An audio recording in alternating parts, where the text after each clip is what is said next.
বাংলার বিখ্যাত কবি, তারুণ্যের কবি, কবি সুকান্ত ভট্টাচার্যের বাড়িতে চলে এসেছি আমরা। আর এটা হচ্ছে গোপালগঞ্জের কোটালীপাড়া। ওনার পৈতৃক জন্মভূমি হচ্ছে গোপালগঞ্জের কোটালীপাড়া, আর ওনার জন্মস্থান হচ্ছে মাতুলালয় মহিম হালদার স্ট্রিট, কালীঘাট, কলকাতা। তো আমরা যেহেতু তার জন্মস্থান কলকাতায় যেতে পারতেছি না, সেহেতু তার পৈতৃক জন্মস্থানে চলে এসেছি।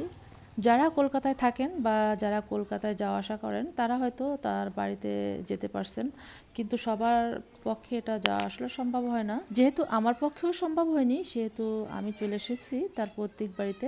আর এই যে যেটা দেখতে পারতেছেন, এটা হচ্ছে লাইব্রেরি। এটাই ওনাদের অরিজিনাল বাড়ি ছিল, কিন্তু ওনারা যখন এখানে থাকতো না, তখন ওইখানে যারা থাকতো ওইটাকে হচ্ছে ওনারা লাইব্রেরিতে রূপান্তরিত করছে। যেহেতু উনি কবি ছিল, এই জন্যই হচ্ছে এই লাইব্রেরিটা তৈরি করছে। আমি এই বাড়ির ভিতরে ঢুকে যেটা দেখলাম সেটা হচ্ছে এখানে কোনো মানুষজন থাকে না। এই যে দেখুন তালা মারা, কেউই থাকে না এখানে। যে লাইব্রেরিটা আছে ওই লাইব্রেরির ভিতরে কিছু স্টুডেন্ট পড়ানো হয়। চলুন লাইব্রেরির ভিতরটাই ঘুরে আসি। ঢুকবো ভিতরে? এইখানে দায়িত্বে যারা আছে বা যারা থাকে তারাই মনে হয় এই স্টুডেন্টদের পড়ায়। চলুন তাহলে লাইব্রেরির ভিতর সাইডটা পুরোপুরি দেখে আসি, লাইব্রেরির ভিতরে কি কি আছে।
লাইব্রেরির ভিতর সাইডটা দেখে এখন চলে আসলাম বাইরে।